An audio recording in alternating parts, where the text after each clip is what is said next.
Hello everyone and welcome to this video. If you don't know who I am, my name's Hayden. I've sold over 1.2 million on Amazon in the last coming up to 4 years now. I do just launching a new private label brand at the moment. I've got another brand in the UK which I sell at the moment. We focus a lot on bundles and we also do online arbitrage. Let's get into the video. How to prepare for Q1. So a lot of people think that they need to prepare for quarter four and just focus on quarter four. And by the time Q1 comes around, sales start to dip and they start to panic and they start to forget the success they've had in Q4, but then start to panic. Here's why it's important to focus on Q1, but more importantly, here's what to do to prepare for Q1. Some things that you might not have thought of yet. Okay, so it's important to prepare for Q1 because it gives you the best shot at having a successful year next year. And actually, planning for Q1 as early as possible gives you more time to prepare for Q1 as early as possible. Q4 is done for me right now. I'm recording this video on the 5th of December 2023. But actually, Q4 is pretty much done for us now. I'm not focusing on Q1 anymore other than reordering stock as much as we can. We're focused on Q1 next year. Okay, we're focused on Q1 next year, and that's what you should be focused on right now as well in order to get the best possible results. So here's a few ways that you can actually start planning for quarter one. The first thing that I always do when I'm coming into Q1 or planning for Q1 is understanding what's going to be my main strategy for that year. Have you thought about what's gone right this year for you in the previous year, but actually what's gone wrong? And what do you keep repeating that you know you need to stop doing? Is it that you're doing online arbitrage in the UK and it seems to be oversaturated? You're doing small margins, you're doing small profit, and you're just fed up with it. Is it time to jump into something like bundles? Is it time to jump into something like private label? Is it time to jump into a different marketplace to make more profit? What are you doing? Is there something that you're doing that you just need to get out of, right?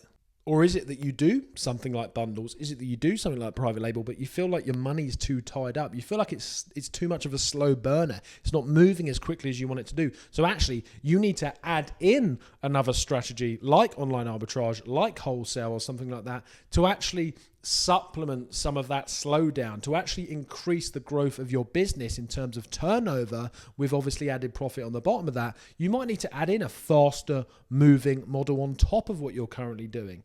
Have a real good analysis of the business model that you are doing inside your Amazon business and think, is it time to switch strategies for next year? I'm not saying to get rid of your income, obviously, but is it time to slowly switch, or is it time to add or deduct different strategies into your business? Another important thing to do is actually do your goal setting in terms of not just turnover, but profit.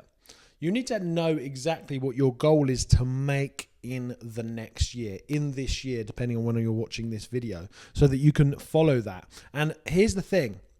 Are you going to commit to yourself that you're going to make that profit? You're going to make that turnover, even if it means you've got to get outside investment, even if it means you've got to do your extra job so you can generate more money to invest in the business. Once you have that goal of the profit or the turnover that you want to make, trust me, the world just seems to get out your way and you just seem to start going towards that much easier. Figure out exactly the amount of turnover and profit that you want to make so that you have that shining light to dangling in front of you so you know where you want to go. The next step is to figure out how you're going to do that. Are you getting outside investment? Are you investing from some of your savings? Are you investing from another job that you've got? Is it a family or friends that you're going in with business partners and sharing that risk of that money?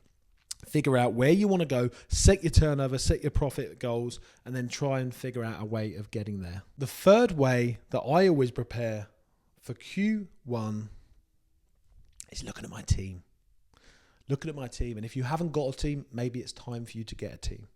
I look at my team and I think, are you positioned in the best way to make the business as successful as possible? Is it time for me to bring in other team members, invest in resources, to just stop doing stuff that I keep having to do over and over again that is detracting from my time? You want to be focusing on income generating tasks. So that means that you need to give it out to your staff. I've got a fair few VAs now that take my thing, the virtual assistants. Well, they're free freelancers, they're staff members, but people seem to call them virtual assistants. They're real staff, and they take the workload off me.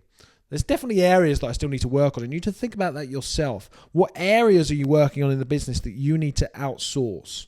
Or is it that you've already got a team and you need to reorganize them? You need to add more systems in there. You need to add more systems, more processes, so that you deduct yourself from that even more, so you're not managing them as much. We're all a victim of this to a certain extent. But focusing on that stuff so that you can streamline the income generating tasks, so that you can launch as many products as possible, source as many products as possible, work on new products, work on new projects, whatever you want to work on new income streams. Just stop doing £10 tasks. That's the thing. Guys, make sure you like, subscribe, follow. I'll see you in the next video.